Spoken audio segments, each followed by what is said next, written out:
Good evening. I'm David Hale. What you're about to witness is not a drill, not a simulation, not a mistake. Approximately 11 minutes ago, the United States military launched coordinated strikes against multiple targets across the Eastern Hemisphere. We are receiving confirmation from the Pentagon, from European defense networks, and from our correspondents stationed overseas. This is real. The missiles are in the air. The initial strike packages departed from submarine platforms in the Norwegian Sea and from air bases in Guam.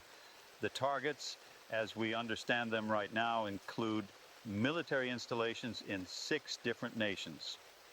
We are working to verify every detail, but what I can tell you with absolute certainty is that America has just initiated what military analysts are already calling the opening salvo of World War III.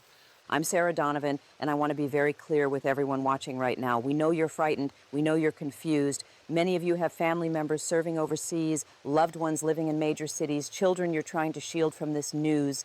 Our job tonight is to give you the truth as we receive it, no matter how difficult that truth becomes. We've just received word that the president will address the nation within the hour, but right now, all we know is that American forces have engaged in what the Department of Defense is describing as preemptive defensive operations. Phone lines across the country are overwhelmed. Social media is flooding with videos, rumors, panic. Stay with us. We will walk through this together, minute by minute, for as long as we're able to broadcast. Let me give you the specifics we've confirmed in the last 8 minutes. At approximately 9:47 p.m. Eastern Time, Tomahawk cruise missiles were launched from the USS Michigan and USS Georgia, both Ohio-class guided missile submarines. The first wave consisted of approximately 240 missiles. Flight time to initial targets ranges from 18 to 33 minutes, depending on distance and trajectory. Primary targets appear to be concentrated in 3 geographic zones: strategic installations along the Russian Pacific coast, naval facilities in the South China Sea, and what Pentagon sources are calling critical infrastructure nodes in Iran. The second wave launched 3 minutes ago, this time from B-2 Spirit bombers operating out of Diego Garcia and Whiteman Air Force Base. We're looking at precision-guided munitions, bunker busters, weapons designed to destroy hardened military facilities. We're getting reports from viewers across the eastern seaboard who are describing military aircraft overhead, formations they've never seen before in civilian airspace. One message from Patricia in Richmond, Virginia says her entire neighborhood heard what sounded like thunder, then saw contrails heading east over the Atlantic. Another viewer, Marcus from Philadelphia, says his cousin who works at Dover Air Force Base called him 20 minutes ago telling him to get his family out of the city immediately. We cannot verify these accounts independently, but we're hearing similar stories from Boston, from Baltimore, from Norfolk. The military has not issued evacuation orders to civilian populations, but people are making their own decisions. Traffic cameras show highways leading away from major metropolitan areas are already experiencing heavy congestion. I need to update you on international response, which is coming faster than I've ever witnessed in 23 years of covering global affairs. Russia's Ministry of Defense issued a statement 4 minutes ago declaring that any aggression against Russian territory will be met with overwhelming retaliation. They've placed their strategic rocket forces on the highest alert level. China's foreign ministry spokesperson gave a 30-second statement calling the American strikes an act of unprovoked warfare and promising consequences. NATO headquarters in Brussels convened an emergency session 12 minutes ago. The Secretary General has not yet made a public statement, but sources inside the alliance tell us there's confusion, even chaos, with several member nations claiming they received no advance warning from Washington. France's president has reportedly tried to reach the White House 3 times in the last 15 minutes. No response yet. The human element of this is already overwhelming. We're seeing footage from Seoul, South Korea, where residents are flooding into subway stations, remembering the protocols from decades of preparation for exactly this scenario. A video uploaded 7 minutes ago shows thousands of people in Tokyo standing in the streets, looking at their phones, trying to understand if they're in immediate danger. Our affiliate stations are reporting that grocery stores in Atlanta, Houston, and Phoenix are seeing runs on bottled water and canned goods. Gas stations in multiple cities have lines extending for blocks. People are withdrawing cash from ATMs. Schools in several districts have announced they will remain open overnight for any children whose parents cannot reach them. The psychology of this moment, the sheer terror in the absence of clear information, is something we cannot fully capture in words. We have confirmation of first impact. I'm going to be very direct about what we're hearing. Multiple explosions reported at Vladivostok Naval Base on Russia's Pacific coast at 10:04 a.m. local time, which was 9:04 p.m. our time 17 minutes ago. Satellite imagery is not yet available, but radio communications intercepted by Japanese defense forces indicate catastrophic damage to port facilities and at least 3 vessels of Russia's Pacific Fleet. Secondary explosions suggest fuel and ammunition storage were hit. Casualty numbers are not available, but a naval base of that size would have between 8,000 and 12,000 personnel on site at any given time. In the South China Sea, we're hearing reports of strikes on artificial islands that China has militarized over the past decade. These are precision hits on radar installations, anti-aircraft batteries, and runway infrastructure. I'm looking at messages coming in from our viewers, and the desperation is heartbreaking. Jennifer from Seattle writes, "My son is stationed in Okinawa. I can't reach him. Please tell me if Japan is being hit." We don't have that information yet, Jennifer. David from Michigan says, "I lived through the Cold War and I never thought I'd see this day. What do I tell my grandchildren?" I don't have an answer for you, David. We're all processing this in real time. What I can tell you is that emergency services across the country are asking people to keep phone lines open for genuine emergencies. If you have loved ones you cannot reach, that's agonizing, but the communication networks are strained beyond capacity. Text messages are more likely to get through than voice calls. Check on your neighbors, especially elderly residents who may not understand what's happening. And the financial markets response has been instantaneous and catastrophic. Trading was halted on the New York Stock Exchange 21 minutes ago when futures dropped 18% in under 4 minutes. Asian markets that were open at the time of the strikes have suspended operations. We're seeing the value of the dollar plummeting against other currencies in after-hours trading. Bitcoin and other cryptocurrencies surged 40% in 15 minutes before those exchanges also implemented emergency shutdowns. Oil futures spiked to $237 per barrel before trading ceased. What this means practically is that when markets reopen, if they reopen, we're looking at economic devastation that could make the 2008 crisis look minor by comparison. Retirement accounts, pension funds, savings bonds, everything tied to market performance has just suffered losses that will affect hundreds of millions of Americans. we need to talk about what's happening in our own communities right now in this moment.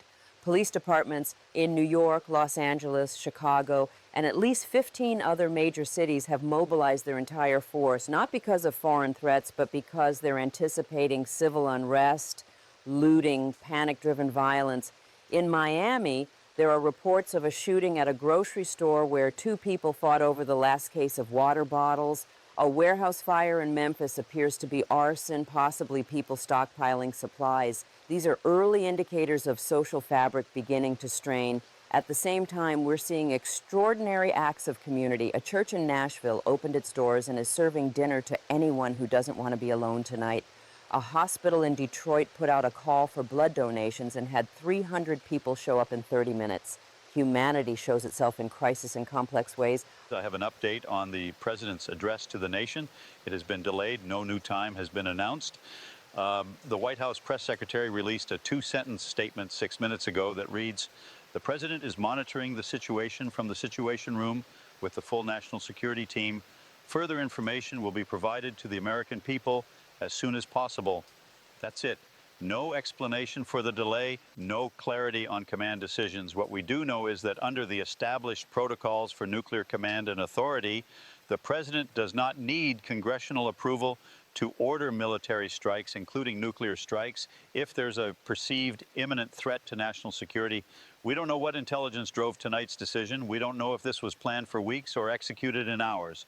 The absence of information from the top of our government is fueling speculation and fear. It's been 32 minutes now since this began, and I want to address something we're seeing across social media and in the messages you're sending us. Conspiracy theories are already spreading. Claims that this is a false flag operation, that the strikes never happened, that foreign powers hacked our military systems and launched these weapons without authorization. I understand the desperate need to make sense of the senseless, to find some explanation that feels less terrifying than the reality. But we have confirmed these strikes through multiple independent sources, through satellite data, through international military communications, through impact reports from the targeted regions. This is real. The speculation and misinformation will only make it harder to respond effectively. Trust credible sources. Verify before you share. Your actions on social media tonight could genuinely impact whether people make life or death decisions based on accurate information. Russia has just responded with force. We're receiving preliminary reports of missile launches detected from sites in western Russia. Flight paths indicate trajectories toward targets in Eastern Europe. NATO air defense systems in Poland and Romania have gone active. This is exactly the escalation scenario that defense planners have wargamed for decades, the tit-for-tat cycle where each side responds to the other's aggression until containment becomes impossible. I cannot stress enough how rapidly this is developing. We went from American first strikes to Russian countermeasures in 34 minutes. The missiles now in the air have flight times of approximately 11 to 14 minutes to their targets. European populations in the potential impact zones have had no meaningful time to seek shelter. Air raid sirens are reportedly sounding in Warsaw. We're looking at civilian casualties on a scale we cannot yet comprehend. Think about what that means on a human level. Families in Poland sitting down to breakfast, it's early morning there, children getting ready for school, and suddenly sirens. Where do you go? What do you grab? Do you have time to reach your children if they're in different rooms? There are no adequate bomb shelters in most European cities, nothing built for the kind of weapons we're discussing. People will be running into basements, into subway tunnels, holding their loved ones and praying that their building isn't in the direct path. And they'll have perhaps 8 to 10 minutes to do all of this from the moment the sirens start. The psychological trauma alone, even for those who survive physically, will be immeasurable. Entire generations will be defined by the next 20 minutes. China has entered the conflict. Confirmed reports of anti-ship missile launches from coastal batteries in Fujian province targeting the USS Ronald Reagan carrier strike group operating in the Philippine Sea. The carrier group includes the Reagan itself, 4 guided missile destroyers, 2 attack submarines, and a cruiser, approximately 7,500 personnel total. The missiles launched are believed to be DF-21D anti-ship ballistic missiles, what defense analysts call carrier killers. Impact time is approximately 6 to 7 minutes from launch. The carrier group has activated all defensive systems, but ladies and gentlemen, if even one of those missiles penetrates the defenses and strikes a nuclear-powered aircraft carrier, we're talking about a maritime catastrophe. The Reagan carries approximately 90 aircraft and a crew of 5,000. We're waiting for confirmation on whether the defensive systems were successful. We're 41 minutes into this, and I need to be honest with everyone watching. We don't know how long we'll be able to stay on the air. Our building has emergency generators, but if this escalates to strikes on American soil, if power grids go down, if communication infrastructure is targeted, we may lose the ability to broadcast. I want you to know that every person in this building, our producers, our technical staff, our researchers, everyone has chosen to stay. We have families too. We have children. We could be driving away from the cities right now, but we believe you deserve to know what's happening for as long as we can tell you. If we go dark, seek information from radio broadcasts, from NOAA weather radio, from any source that's still functioning. Don't assume silence means safety. Don't assume it means the worst. Just stay as informed as possible and protect yourselves and your communities. We have impact confirmation from Poland. At least 4 Russian missiles hit targets in and around Warsaw 37 seconds ago. We're looking at initial reports from Polish emergency services indicating strikes on government buildings, communications infrastructure, and what appears to be a military logistics center on the outskirts of the city. Casualty numbers are not yet available, but the strikes occurred at 4:43 a.m. local time. Lower population density than daytime, but still a city of nearly 2 million people. Secondary reports coming from Krakow of explosions, possibly a separate wave of attacks. Romania is also reporting impacts near Bucharest. NATO Article 5, which states that an attack on one member nation is an attack on all, is now in effect whether officially invoked or not. Every NATO member nation is effectively at war as of this moment. That includes the United States, Canada, most of Western Europe, Turkey. We're looking at a coalition of 31 nations in armed conflict. The USS Ronald Reagan has been hit. I'm reading this from a flash report that came in 18 seconds ago. At least one missile penetrated the carrier group's defensive screen. The extent of damage is unknown. The status of the crew is unknown.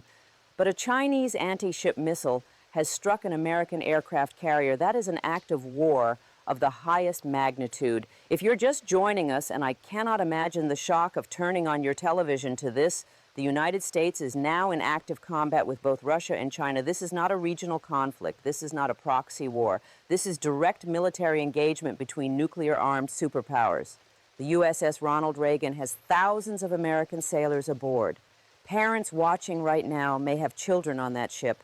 I cannot give you information I don't have, but I need you to understand the gravity of what's just occurred. We're getting word that North Korea has launched missiles, 3 ballistic missiles detected lifting off from sites near Pyongyang approximately 90 seconds ago.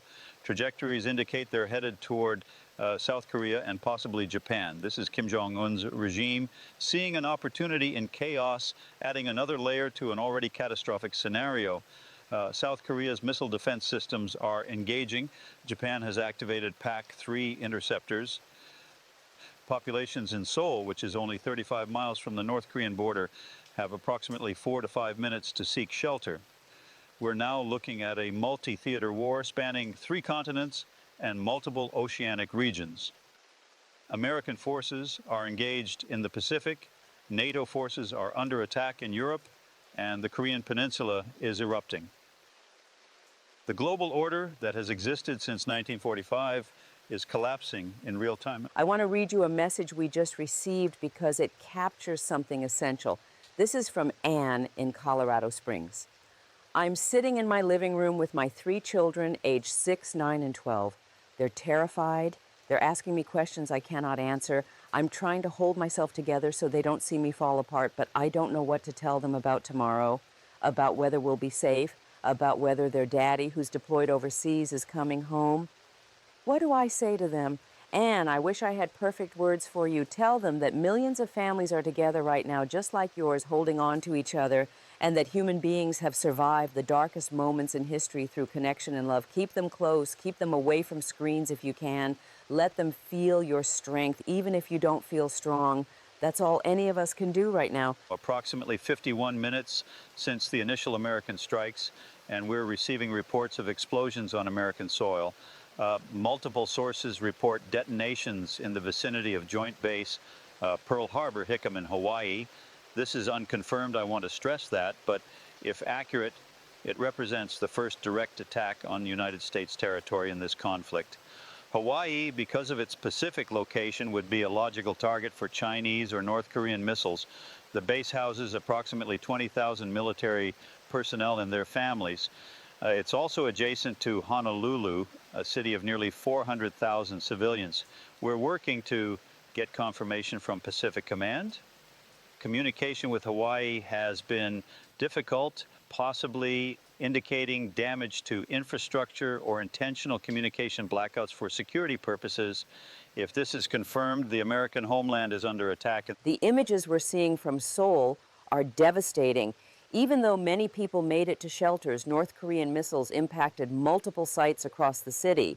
We're looking at video uploaded approximately 4 minutes ago showing a residential tower partially collapsed. Emergency vehicles everywhere, fires spreading through neighborhoods. The South Korean government is reporting initial estimates of casualties in the hundreds, likely to rise significantly as rescue operations continue. These are people who woke up this morning never imagining this would be the day their world ended.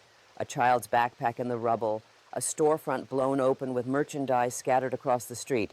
These details matter because they remind us that statistics about missile strikes and military targets are actually human lives, individual stories, irreplaceable losses. Confirmation from U.S. Pacific Command, Joint Base Pearl Harbor Hickam sustained multiple impacts from what are believed to be submarine-launched ballistic missiles. The submarine that launched them has not been identified but is presumed to be Chinese based on trajectory analysis. Damage assessment is ongoing, but preliminary reports indicate severe damage to port facilities, fuel storage, and aircraft hangars. Casualty numbers are not yet available. This attack occurred at approximately 4:53 p.m. Hawaiian time. Still daylight hours, meaning personnel would have been active on base. Additionally, we're now hearing reports of a possible second wave of missiles inbound to targets in Alaska and potentially the West Coast. NORAD has elevated alert status to DEFCON 1, the highest level, indicating that nuclear war is imminent or underway. That is not hyperbole or speculation. That is the official designation. DEFCON 1. I need everyone to understand what that means because it's a term you've heard in movies, but this is real life. It means our military command believes that nuclear weapons may be used imminently. It means every bomber, every missile submarine, every silo in our nuclear arsenal is at full readiness. It also means that our adversaries are at the same status. The safeguards and buffer zones that have prevented nuclear exchange for 80 years are gone. We are in the moment that every Cold War generation feared, that every arms control treaty was designed to prevent. If you live near a military installation, near a major city, near critical infrastructure, you need to make decisions about your safety right now. Emergency management officials recommend staying indoors, away from windows, in the most interior room of your building, preferably below ground if possible. We're 1 hour and 4 minutes into this crisis. I want to give you a comprehensive update on what we know has occurred. American forces initiated strikes on Russian, Chinese, and Iranian military targets beginning at 9:47 p.m. Eastern Time. Russia responded with missile strikes on NATO members Poland and Romania. China attacked the USS Ronald Reagan Carrier Group and launched follow-up strikes on American territory in Hawaii. North Korea entered the conflict with missile attacks on South Korea and Japan. We have confirmed casualties in the thousands already, likely to be tens of thousands when full assessments are complete. Communication networks are failing in multiple regions. Power outages are being reported in Eastern Europe. Financial markets have collapsed, and still, we have not heard from the President of the United States with any explanation or guidance for the American people. That absence of leadership is creating a vacuum that's being filled with panic. We're seeing reports from cities across America of violence, of looting, of people abandoning any social structure in the belief that civilization itself is ending. A mall in suburban Chicago is on fire, deliberately set, according to witnesses. Gunfire reported in multiple neighborhoods in Los Angeles. A hospital in Atlanta is turning away patients because staff fled when the news broke. But again, we're also seeing the opposite. First responders staying at their posts even as they get orders to evacuate. Teachers remaining with students whose parents can't get to the schools. Strangers sheltering neighbors in their basements. The spectrum of human response to existential threat is on full display. Some people become our worst selves. Some become our best. Most of us are just trying to survive and protect the people we love. The President is about to address the nation. We're getting a 2-minute warning from the White House. This will be broadcast from an undisclosed location, not the Oval Office, indicating the President has been moved to a secure facility, likely the Presidential Emergency Operations Center beneath the White House, or possibly even relocated to one of the continuity of government sites designed for exactly this scenario. Whatever is said in the next few minutes will shape how Americans respond, how our allies respond, and quite possibly whether this escalates to nuclear exchange. The entire world will be listening to these words. Our adversaries will parse every syllable for signs of weakness or resolve. The stakes could not be higher. Stand by, we're going to the President's address now. We're back. The President spoke for 4 minutes and 37 seconds. For those who missed it, the key points were that the United States launched preemptive strikes based on intelligence indicating an imminent coordinated attack by Russia, China, Iran, and North Korea on American interests and allies. The President stated that failure to act would have resulted in catastrophic American casualties and loss of strategic position. The President called on adversaries to immediately cease hostilities and enter negotiations. The President assured Americans that our military is prepared to defend the homeland and that continuity of government is secure. The President did not apologize, did not express doubt, and did not give specific intelligence that justified the decision. That address will be debated for generations if we have generations to debate it. Right now, the question is whether it changes anything on the battlefield. Initial response from Moscow came within 3 minutes of the President's address concluding. The Russian foreign minister called the intelligence claims fabrications and stated that Russia will not negotiate under threat of annihilation. China's response was even more direct, with their defense ministry spokesperson stating that the attack on the Ronald Reagan was just the beginning and that American forces in the Pacific will be driven back to the California coast. These are not diplomatic statements. These are declarations of intent to continue fighting. Iran has now officially entered the conflict as well, with reports of missile launches from Iranian territory toward U.S. bases in Qatar, Bahrain, and Diego Garcia. We're looking at American forces under attack in 3 separate theaters simultaneously. Our military is the most powerful in the world, but it's not designed to fight a multi-front war against peer adversaries while also defending the continental United States. It's been 1 hour and 19 minutes, and the updates are coming so fast we can barely process them before the next crisis unfolds. But I want to take a moment for the human beings caught in the middle of this who have no power, no weapons, no ability to change what's happening. The family in Warsaw, whose apartment building took a direct hit, the sailor on the USS Ronald Reagan, who may be trapped below decks in a flooded compartment, the child in Seoul separated from parents in the chaos of evacuation, the elderly couple in Hawaii who can't move fast enough to reach shelter. Every single casualty number we report represents someone's entire world ending, a parent losing a child losing a parent, love stories cut short, dreams unfulfilled, and the numbers are climbing so fast we can't even keep up with the count. We have confirmation of nuclear detonation. I'm reading this exactly as it came across. Low-yield nuclear explosion detected in the Norwegian Sea at coordinates corresponding to the location of the USS Georgia, one of the submarines that launched the initial strike. Yield estimated at approximately 5 kilotons. This appears to be a Russian nuclear-armed torpedo or depth charge. The USS Georgia is an Ohio-class submarine carrying 154 Tomahawk cruise missiles and a crew of 155.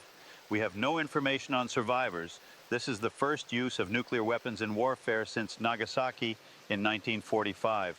That threshold has been crossed.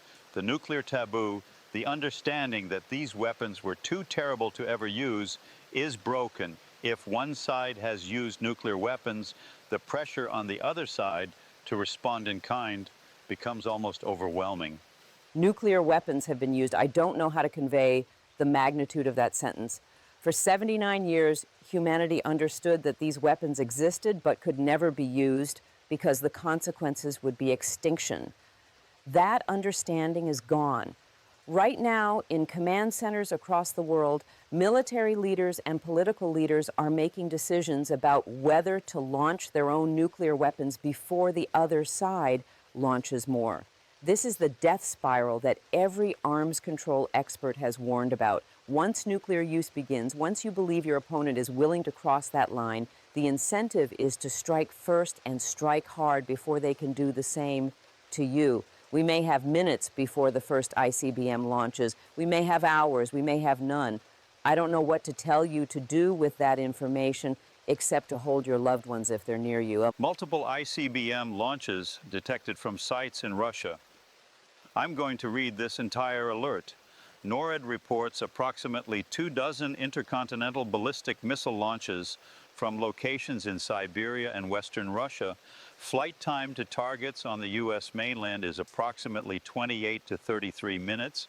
Trajectories indicate targets across the continental United States, including but not limited to strategic military installations, government facilities, and population centers.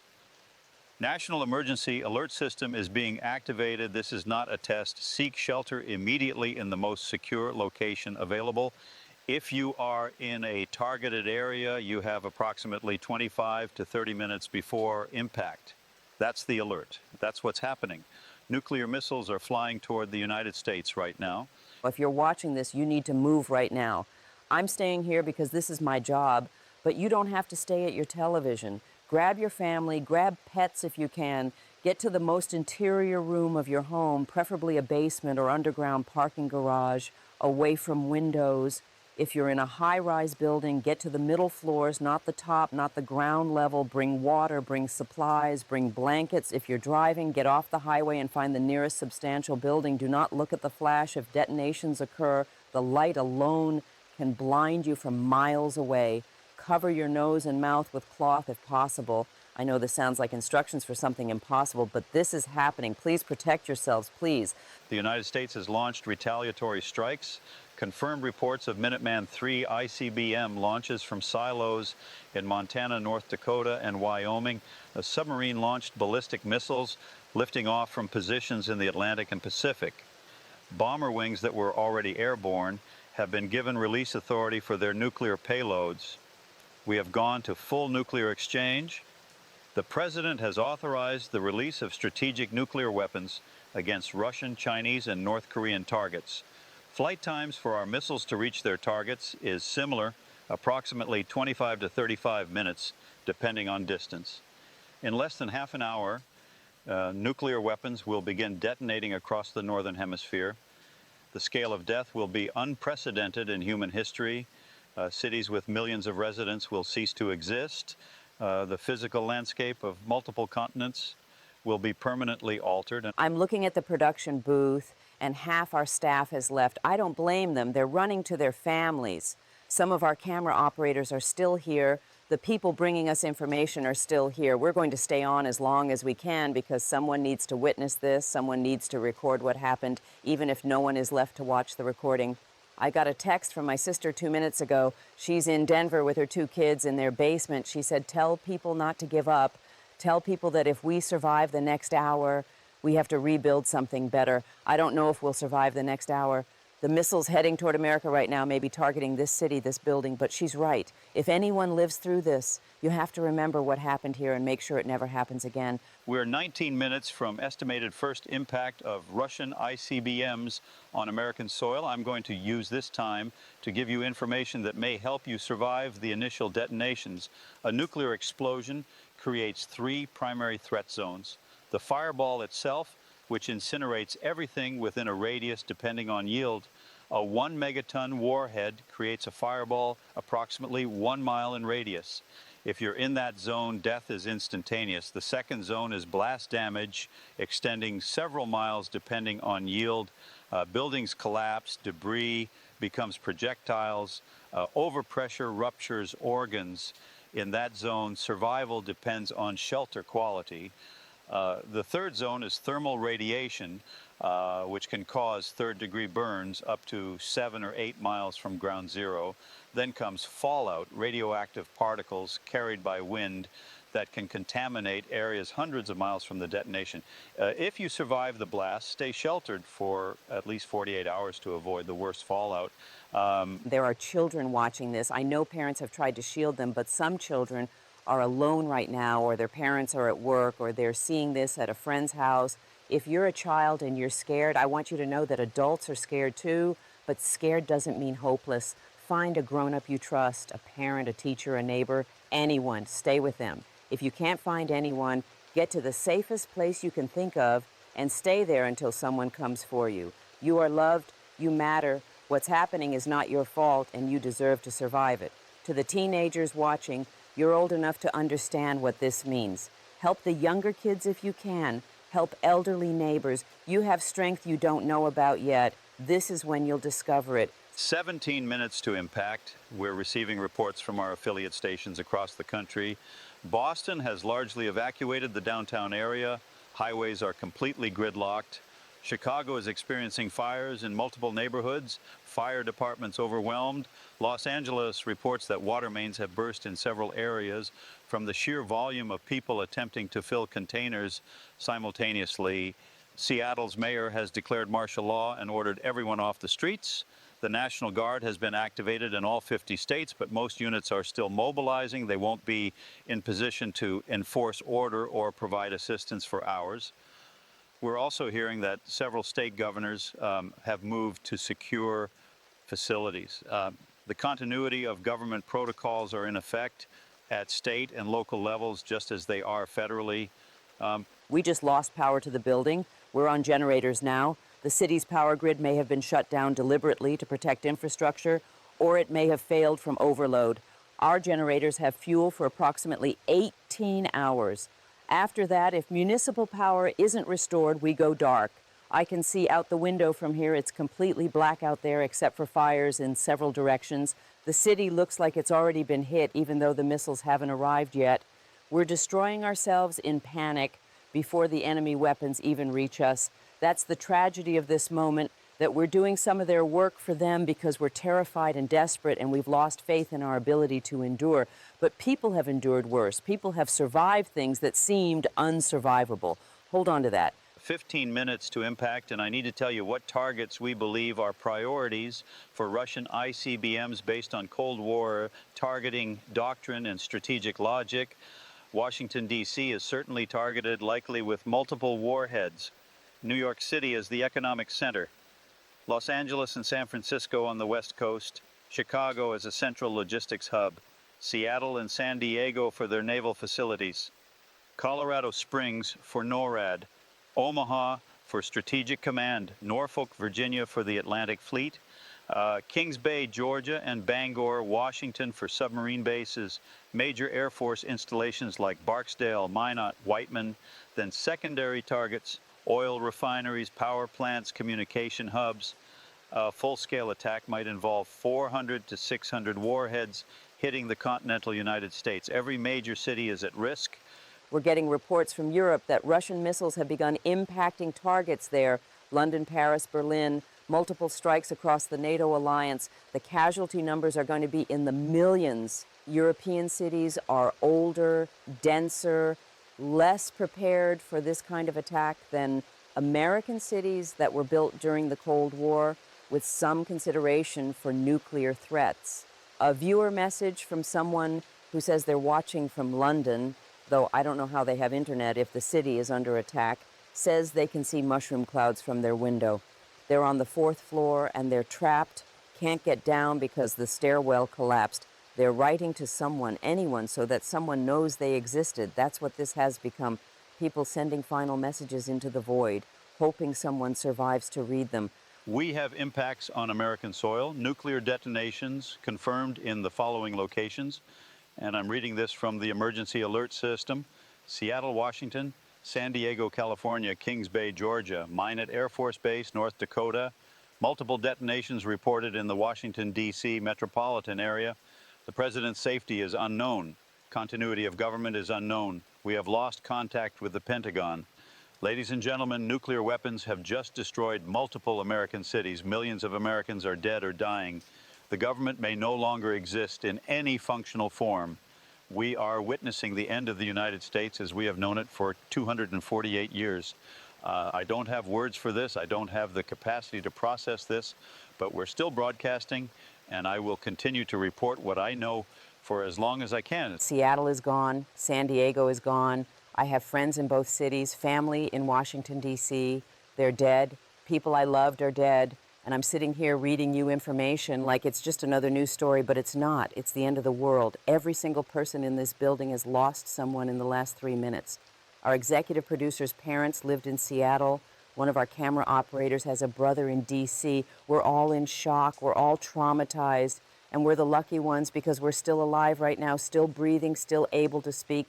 The people in those cities didn't get warnings that were useful. They had maybe 15 minutes, and most of them spent it sitting in traffic or running in random directions or hiding in places that offered no protection at all.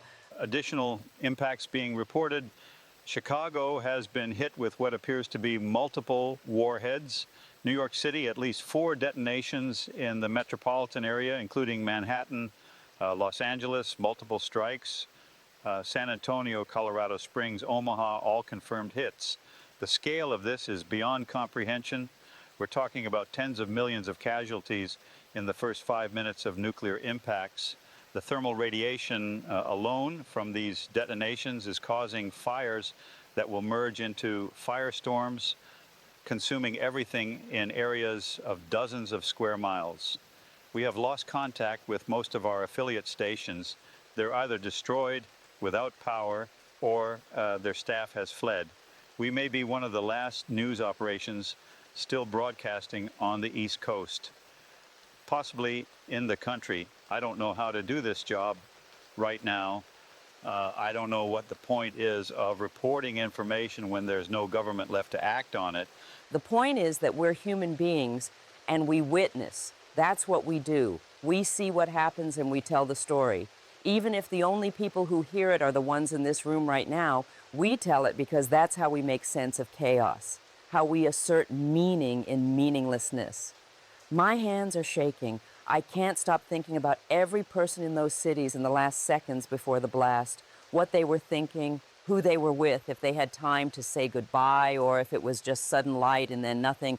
But we keep talking because silence would mean giving up, would mean accepting that everything is over. And maybe everything is over. Maybe civilization just ended, but we're still here, still breathing. And while we are, we do our jobs. We're approximately 2 hours and 43 minutes into this crisis. American ICBMs are now impacting targets in Russia, China, and North Korea. We're receiving satellite data, though I don't know how long satellites will remain functional in this environment. Moscow has been hit with multiple warheads. St. Petersburg, Vladivostok, dozens of Russian cities are being destroyed, just as American cities were destroyed.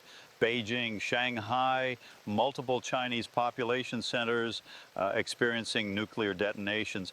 Pyongyang has been obliterated. We've killed tens of millions of Russians, tens of millions of Chinese, millions of North Koreans. This is mutual annihilation. This is exactly what the concept of mutually assured destruction was supposed to prevent, except it didn't prevent it. It just ensured that when one side decided to launch, everyone would die. The fallout is going to kill more people than the blasts. Radioactive particles are being carried by prevailing winds across the entire northern hemisphere. Cities that weren't directly hit will be contaminated, water supplies will be poisoned, crops will be irradiated. The nuclear winter that scientists have warned about will begin within days as smoke and debris in the atmosphere block sunlight. Temperatures will drop, growing seasons will fail. Even if you survived the bombs, even if you're in a shelter right now congratulating yourself on making it through, you're going to face starvation, radiation sickness, the complete collapse of all systems that make modern life possible. There's no power grid that's going to be restored after this, no supply chains, no functioning economy. We've been thrown back to a pre-industrial existence, except worse, because the environment itself is poisoned. I'm seeing something on the emergency data feed, multiple reports of nuclear detonations in the Middle East. Israel has launched its nuclear arsenal. Pakistan and India are exchanging nuclear strikes. This has spread beyond the initial belligerence. Nations that were trying to stay out of it have decided that if the world is ending, they're going to settle their scores while they can. We're looking at nuclear weapons being used on every continent except South America, Antarctica, and Africa, although Africa may be affected by fallout and climate disruption. Australia has reportedly been hit with Chinese nuclear weapons in retaliation for their alliance with the United States. The scope of human death in the last 30 minutes has to be approaching 100 million people. By the time the radiation sickness and starvation and violence of the aftermath play out, we could see 3 billion dead, half the human population. We're 3 hours and 11 minutes since the first American missiles launched, and we've destroyed human civilization. That's what's happened here. Not just killed a lot of people, not just damaged some infrastructure, but actually ended the organized global society that has existed in some form for thousands of years. The internet is failing. Most servers were in cities that have been destroyed. The financial system is gone. Every stock, every bond, every dollar, and every bank account is now worthless because the institutions that gave those things meaning don't exist. Cultural heritage, art museums, libraries, universities, monuments, all of it is burning or radioactive or buried under rubble. The accumulated knowledge and beauty of human achievement is largely gone. What remains is scattered, disconnected, inaccessible. And our generator just sputtered. We might have less time than we thought. I want to use whatever remaining broadcast capability we have to talk about what comes next for anyone who survives. First, stay sheltered for at least 72 hours, preferably 2 weeks. Fallout radiation decays rapidly at first. The most dangerous period is the first 48 hours. After 2 weeks, you can venture out for brief periods with precautions. Second, water is your priority. Bottled water from before the strikes is safe. Any water exposed to the atmosphere after the detonations is contaminated. You'll need to distill it or filter it through multiple layers of clean material, though nothing will be perfectly safe. Third, food supplies will be critical. Canned goods, anything sealed is relatively safe. Fresh food is contaminated. Don't eat anything that was outside during the strikes. Fourth, community is survival. Individuals alone have no chance in what's coming. You need to find other survivors, pool resources, establish security and food production and medical care collectively. But be careful. Desperation will make people dangerous. Trust slowly. Verify before you commit to any group. Fifth, children are the future if there is a future. Protect them at all costs. Not just your own children, all children. They're going to grow up in a world nothing like what you knew. They'll need education, stability, hope. The decisions you make now about how to treat them, what to teach them, what kind of world to try rebuilding, that determines whether humanity has a second chance. And sixth, document what happened. Write it down. Tell the stories. Make sure the survivors and their descendants know exactly what led to this so it never happens again. We've lost contact with the outside world. No feeds coming in from anywhere. We're broadcasting, but I don't know if anyone is receiving the signal. The satellites that relay our broadcast may be damaged or destroyed. The receiving stations may be gone. We might be talking to no one, but we're going to keep talking until we can't. I'm looking at Sarah, and we've both accepted that we're probably going to die here. Either a direct hit that we haven't seen yet, or the building will fail, or we'll run out of supplies, or radiation sickness will take us. But before that happens, I want to say what I think went wrong. We built weapons we couldn't control. We created systems where a handful of people could end the world, and we trusted that human judgment would always be rational. But fear and pride and miscalculation aren't rational. We failed to imagine that the unthinkable could happen because we couldn't bear to imagine it, and our failure of imagination killed us. I think what went wrong is simpler. We forgot that we're one species on one planet and that our differences, our ideologies, our national interests, all of it is trivial compared to our shared existence. We drew lines on maps and called them borders and said the people on the other side were enemies. And we armed ourselves against those enemies until we had the power to destroy each other completely. And then we did it because in the end, fear was stronger than love, suspicion was stronger than trust, the desire to win was stronger than the desire to live. We could have chosen differently at any point. We could have disarmed, we could have negotiated, we could have recognized our common humanity, but we didn't. And here we are at the end with nothing but regrets and ashes. The generator is failing. We can hear it struggling, maybe 5 minutes left. For anyone still listening, for anyone who survives, I want you to know that most people were good. Most people didn't want this. Most people spent today trying to protect their families, help their neighbors, do the right thing in an impossible situation. The people who made the decisions that led to this, the leaders and generals and policymakers, they're not representative of humanity. They're not us. The rest of us, we loved, We created, we cared for each other, we tried to build good lives and leave the world better than we found it. This wasn't our failure. This was the failure of the people we trusted with power over life and death. And yes, maybe we failed by trusting them. But ordinary people trying to live ordinary lives are not to blame for the apocalypse. To my family, if any of you survived, I love you. To the viewers who've been with us over the years, thank you for trusting us with your time and attention. To the staff here who stayed until the end, you're the bravest people I've ever known. And to whoever finds this broadcast, if anyone does, remember that we were here. Remember that we tried to tell the truth.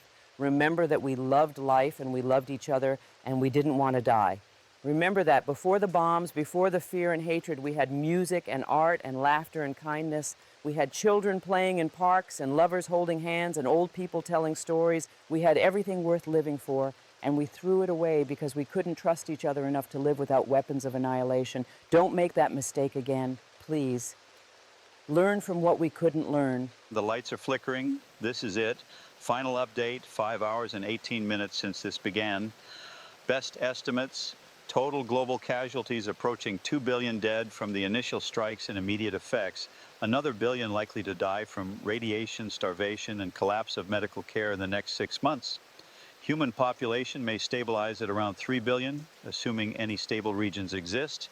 Northern hemisphere is largely uninhabitable. Southern hemisphere may have pockets of survival. Nuclear winter will last approximately 10 to 15 years. Global temperatures will drop by 20 to 30 degrees Celsius. Most species will go extinct. The Earth will recover eventually in thousands or millions of years. Humanity may not. This is David Hale signing off from What If News. May God forgive us for what we've done. This is Sarah Donovan. We're about to lose power. I want my last words to be about hope, even though hope seems absurd right now. If you're alive, if you're listening, if you're somewhere safe enough to survive, then there's a chance to build something better, a chance to remember what we lost and honor it by creating a world that would never make the same choices. Don't give up. Don't surrender to despair. Live, survive, rebuild. Tell your children what happened here so they can tell their children. Keep the memory alive so this never happens again. We're going dark now. Stay strong. Stay human. Stay. We're back. Against all probability, we're back. The generator failed, but our chief engineer got it running again. We have maybe another hour or two. It's been 7 hours now since the first missiles launched. The immediate crisis has passed in the sense that the nuclear exchanges appear to have concluded. No new detonations reported in the last 90 minutes. What remains is the aftermath, which will be worse than the attacks themselves. I'm going to give you the most current casualty estimates, though these are necessarily incomplete. Confirmed nuclear detonations on U.S. soil, 47 warheads, major American cities destroyed or severely damaged, New York, Los Angeles, Chicago, San Diego, Seattle, Washington, D.C., San Antonio, Philadelphia, Phoenix, San Jose, Dallas, Houston. Estimated American casualties, 90 to 120 million dead, another 60 million injured or exposed to lethal radiation doses. That's half the American population dead or dying. Half. Everyone watching this has lost someone. Parents, children, siblings, friends, co-workers. The social fabric of this nation is shredded. But Americans aren't the only ones suffering. Russian casualties are estimated at 80 to 90 million. Chinese casualties may be as high as 300 million. European casualties are in the tens of millions. The Middle East has been devastated by the Israeli-Pakistani-Indian exchange. Japan and South Korea suffered significant damage. Australia has been hit. The total global death toll is somewhere between 1.8 and 2.3 billion human beings dead. In the span of about 3 hours, this is the single worst catastrophe in human history by an order of magnitude that makes previous wars and disasters seem minor. Infrastructure damage is total in targeted areas and severe even in areas that weren't directly hit. The electrical grid is down across most of North America and Europe. Water treatment facilities are offline, meaning even cities that weren't bombed are experiencing water shortages and contamination. Transportation networks are destroyed. Highways are clogged with abandoned vehicles. Airports are non-functional. Ports are destroyed. The supply chains that deliver food to grocery stores, that supply hospitals with medicine, that keep society functioning, all of it is gone. We're looking at mass starvation beginning within weeks. Medical care has collapsed. Hospitals in undamaged areas are overwhelmed with refugees and radiation victims.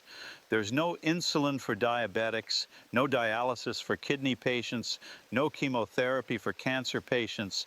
Millions will die from treatable conditions because treatment is no longer possible. Communication is fragmentary at best. The internet is mostly down. Cellular networks are offline. Landlines are hit or miss. We're broadcasting on emergency frequencies, and we have no idea who's receiving this. The government is either destroyed or in hiding. We haven't heard from the president since that single brief address 7 hours ago. We don't know if Congress exists. The Supreme Court is presumably gone since Washington, D.C. was hit multiple times. The military chain of command is unclear. Some units are following protocols and trying to maintain order. Some have apparently dissolved, with soldiers deserting to find their families. Isolated National Guard units are attempting to distribute supplies and enforce martial law in some regions, but there's no coordinated national response. The United States, as a functioning nation state, may no longer exist. We're 9 hours in now, and the fires are the new crisis. Nuclear detonations created firestorms in every major city. Those fires are spreading, merging, consuming areas that weren't damaged by the blasts, and there's no meaningful firefighting capability. The fire departments are overwhelmed, destroyed, or abandoned. Water pressure is gone in most urban areas. The fires will burn until they run out of fuel. We're looking at smoke plumes visible from space, ash falling like snow across the continent. The smoke is contributing to the nuclear winter effect, blocking sunlight. Temperatures have already begun dropping. It's December. It should be cold anyway, but we're seeing reports of unseasonable cold even in southern regions. The climate disruption is beginning faster than climate models predicted. The particulate matter in the atmosphere from hundreds of burning cities is creating a feedback loop. For people who survived the initial strikes, the question now is how to survive the next 24 hours, the next week, the next month. If you're in a city that was hit, you need to evacuate if you possibly can.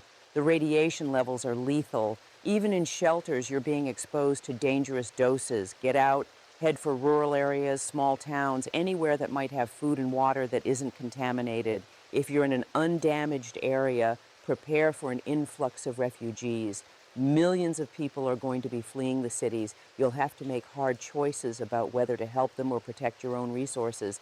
I can't tell you the right answer. I can only tell you that generosity might save more lives, but selfishness might save your life. Those are the moral calculations we're facing now. International response from surviving nations is minimal. The southern hemisphere countries that weren't targeted, places like Brazil, Argentina, South Africa, Australia, to the extent it survived, they're sealing their borders. They're not accepting refugees from the northern hemisphere because they can't risk radiation contamination, and they need to preserve their own resources for the nuclear winter. We're seeing naval blockades being established, aircraft from affected regions being turned away or shot down. It's a brutal calculus, but understandable. If they let in millions of refugees, their infrastructure collapses and everyone dies. By refusing entry, some people survive. The dream of global cooperation has died along with these cities. It's every nation for itself now, every community for itself, every family for itself. We're receiving scattered radio transmissions from survivors. I want to share some of these because they illustrate what's happening in human terms. A transmission from somewhere in rural Montana, a man saying he's taken in 14 refugees from Great Falls. They're setting up a shelter in a barn, asking if anyone else in the area can help. A woman in Vermont saying her town is organizing hunting parties to get meat before the game animals die from radiation. A group in Tennessee that secured a warehouse full of canned goods and is distributing them to anyone who makes it there. A doctor in an undisclosed location offering medical care to anyone who can reach him. These are points of light in overwhelming darkness. People trying to help, trying to maintain civilization in the ruins.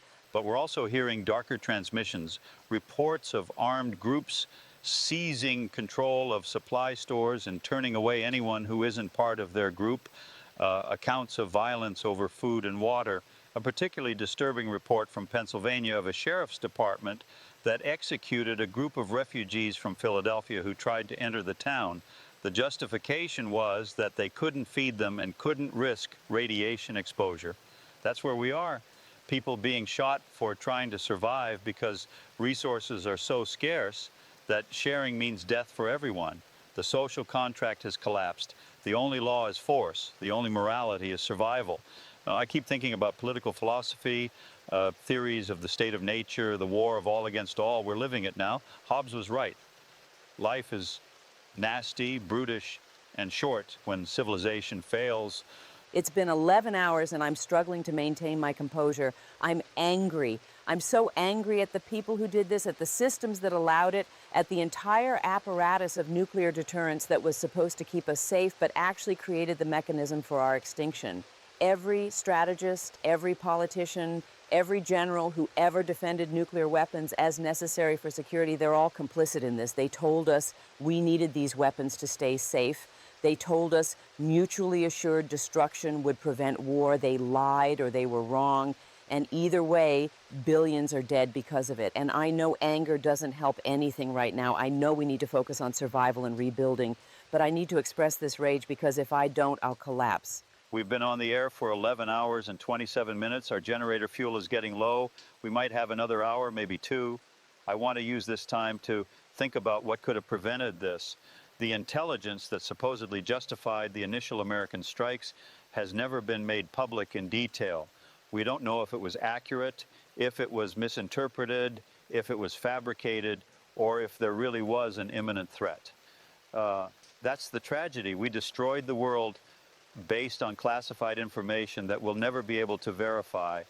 Maybe China and Russia really were planning a coordinated attack. Maybe they were just conducting exercises that were misread. Maybe there was a false alarm in our early warning systems. We'll never know because everyone who knew is dead or unreachable. The decision to launch was made by a handful of people with incomplete information under extreme time pressure, and billions died. Could it have been prevented? Yes. If we'd never built the weapons in the first place, if we'd prioritized diplomacy over military dominance, if we'd invested in peace with the same resources we invested in war, if we'd taught our children that cooperation was strength instead of teaching them that strength was dominance, if we'd recognized that in the nuclear age, security through intimidation was an illusion, if we'd been brave enough to disarm even when we weren't sure we could trust the other side, any of those choices made decades ago would have prevented this. But we didn't make those choices. We chose weapons over wisdom, power over peace, fear over hope. And here we are. It's been 14 hours now, the first sunrise since the war is approaching in the Eastern time zone, though I doubt anyone will be able to see the sun through the smoke. We're getting reports from survivors who made it through the night. A family in West Virginia that huddled in their basement for 12 hours and emerged to find their neighborhood intact but deserted, everyone else having fled or died. A group of college students in Vermont who broke into their university's cafeteria and are rationing the food. A man in rural Oregon who says he's the only person left alive in his town. Everyone else either died in the panic or fled, and he's broadcasting his location hoping someone will come so he doesn't have to be alone. That message broke my heart. The psychological trauma of this event, the isolation and terror, will affect survivors for the rest of their lives. The children, God, the children. We're receiving reports from shelters and refugee groups, and the number of orphaned children is staggering. Kids who were at school when the bombs fell and their homes were destroyed, kids who got separated from parents in the evacuation chaos, kids who watched their parents die from radiation sickness or injuries, and now they're wandering alone or in groups, trying to survive in a world that's gone completely insane. Some are being taken in by strangers, some are being turned away because people can't feed extra mouths, some are forming packs, surviving together. These children are going to grow up in a post-apocalyptic wasteland, and it's not their fault. They did nothing to deserve this, and my heart is shattered thinking about what their lives will be. We've received a transmission that claims to be from a surviving member of the U.S. government. I can't verify its authenticity, but the person identifies themselves as the Secretary of Agriculture, who was apparently in the line of succession and was not in Washington when the strikes occurred. The message states that a continuity of government protocol is in effect, that the surviving cabinet members are attempting to establish a functioning federal authority, and that they're coordinating with surviving military units to restore order and distribute supplies. The message asks all Americans to remain calm, stay in place if possible, and await further instructions. It's unclear how much authority this government in exile actually has, or whether it can do anything meaningful to help people. But it's something. It's an attempt at order in the chaos. Order. What does that even mean now? Order requires systems, institutions, trust, cooperation. All of that is gone. You can't order people to cooperate when they're starving. You can't enforce laws when there are no police, no courts, no infrastructure to support legal systems. Maybe in isolated communities that stayed intact, they can maintain some kind of local order.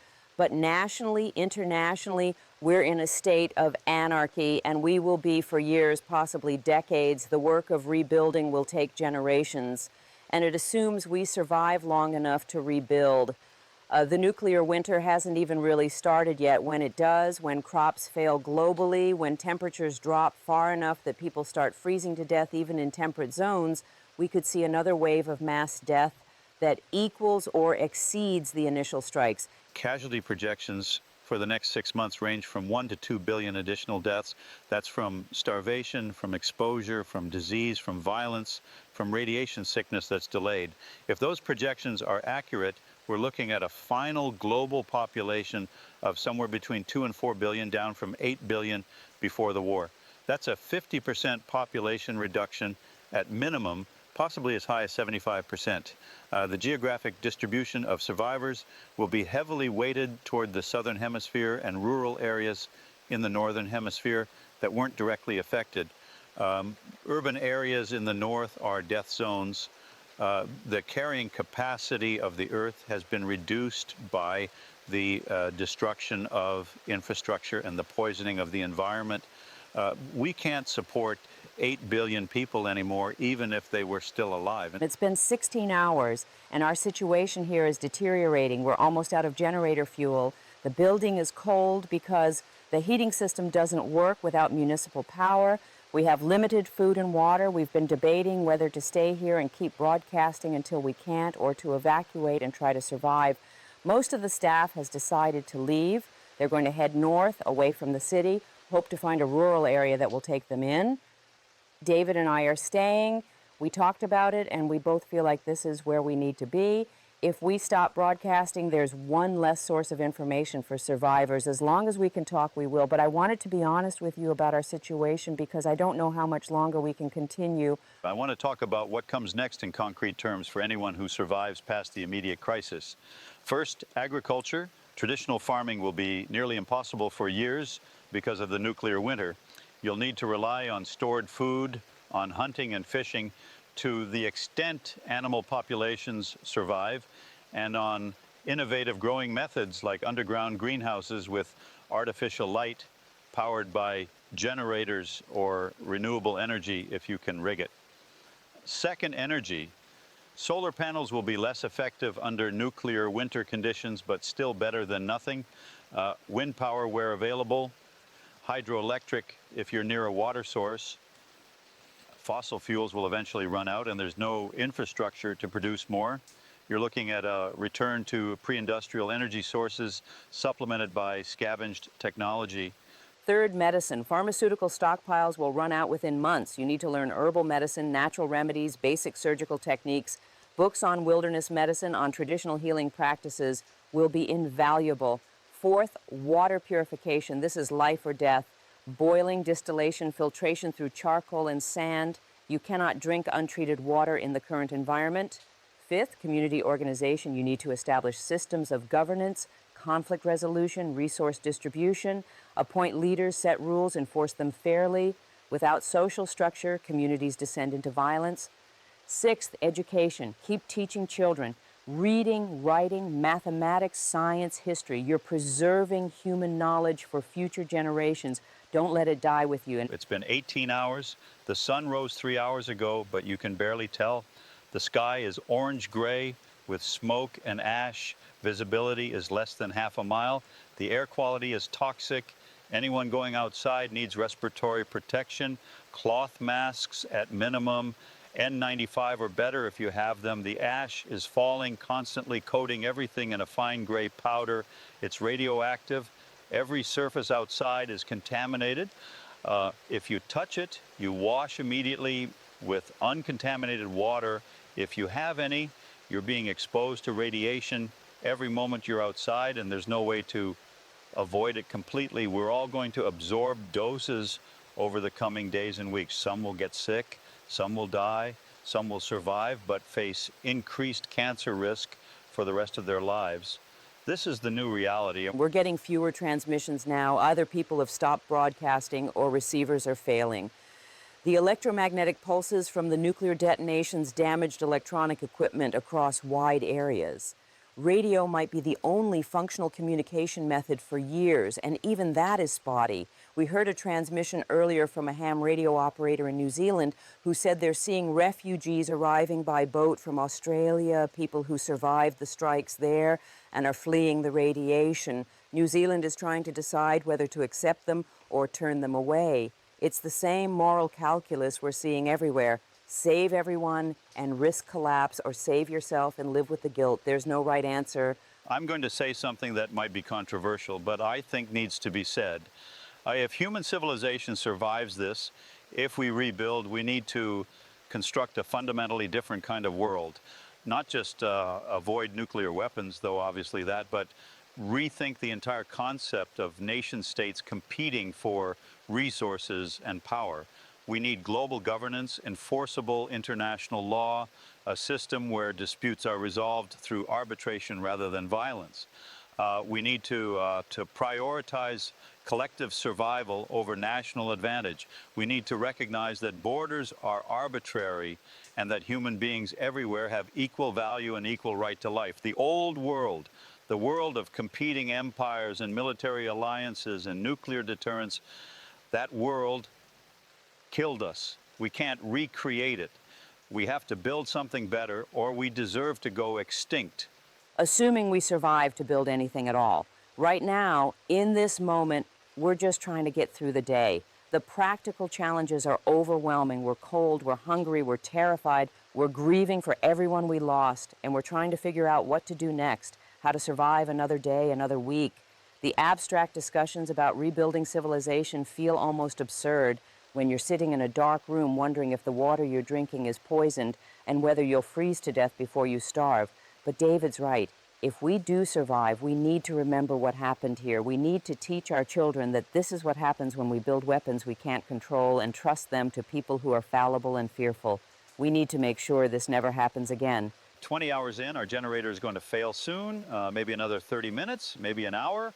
When it does, we go silent unless we can find more fuel, which seems unlikely. I want to use our remaining time to try to summarize what's happened and what it means. In the span of about 4 hours, human civilization destroyed itself. We launched nuclear weapons at each other based on fear, on miscalculation, on the logic of mutually assured destruction. Approximately 2 billion people died immediately. Another 1 to 2 billion will die in the coming months. The survivors face a world poisoned by radiation, plunged into nuclear winter, stripped of infrastructure and resources. The global order collapsed. Nations ceased to exist as functional entities. We're in a state of chaos that may last for decades. And yet there are still people helping each other, still people sharing resources, still people choosing compassion over selfishness, still people believing that tomorrow can be better than today. That's what gives me hope. Not institutional hope, not the hope that governments will save us or that systems will be restored, but human hope. The hope that comes from individual acts of decency in the face of horror, The hope that as long as we're alive, we can choose to be kind. We can choose to build instead of destroy. We can choose love over fear. Everything else is gone, but that choice remains. And if enough of us make that choice consistently over years and decades, maybe we can create something worth living in. Maybe we can honor the dead by living better than they did. Final statistics before we go dark. Confirmed nuclear detonations worldwide, approximately 437 warheads. Cities destroyed or severely damaged, 183. Estimated global casualties as of 20 hours post-initial strike, 2.1 billion dead, another 900 million critically injured or exposed to lethal radiation. Functioning governments, unclear, possibly none at the national level. Intact infrastructure, estimated less than 30% of pre-war capacity, concentrated in the southern hemisphere and rural areas. Communication networks, mostly down. Transportation networks, collapsed. Food supply, critically depleted. Water supply, contaminated in most areas. Medical care, essentially non-existent. Prognosis for human survival, uncertain, but survivors exist, and where there's life, there's possibility. This is Sarah Donovan signing off from What If News. If you're hearing this recording, if you survived, if you're trying to build a life in the ruins, I want you to know something. You are the future. You carry the responsibility of remembering what happened and making sure it never happens again. You carry the responsibility of raising the next generation with wisdom we lacked. You carry the responsibility of creating a world where weapons of mass destruction are impossible because cooperation and trust have replaced fear and competition. I don't know if you can do it, but I know you have to try. For everyone who died, for everyone who survived, for the children who will come after you, try, please try. Be better than we were, build better than we built, love more than we loved. That's all I ask. That's all any of us can ask. Good luck, God bless you, and goodbye. This is David Hale. The generator is failing. This is my last transmission. To whoever hears this, understand that what happened here was not inevitable. It was a choice, a series of choices. Choices to build weapons, choices to threaten, choices to launch. Every step of the way we could have chosen differently. We could have chosen peace. We could have chosen trust. We could have chosen life. We chose death instead. Learn from that. Learn from our failure. Don't repeat it. Build a world where people settle their differences with words instead of weapons, where conflicts are resolved through understanding instead of violence, where the goal is mutual survival instead of mutual destruction. You have a chance we didn't have, a chance to start over, to build from nothing. Don't waste it. Make it count. Make it matter. Make sure we didn't die for nothing. This is David Hale for the last time from What If News. Stay alive, stay human.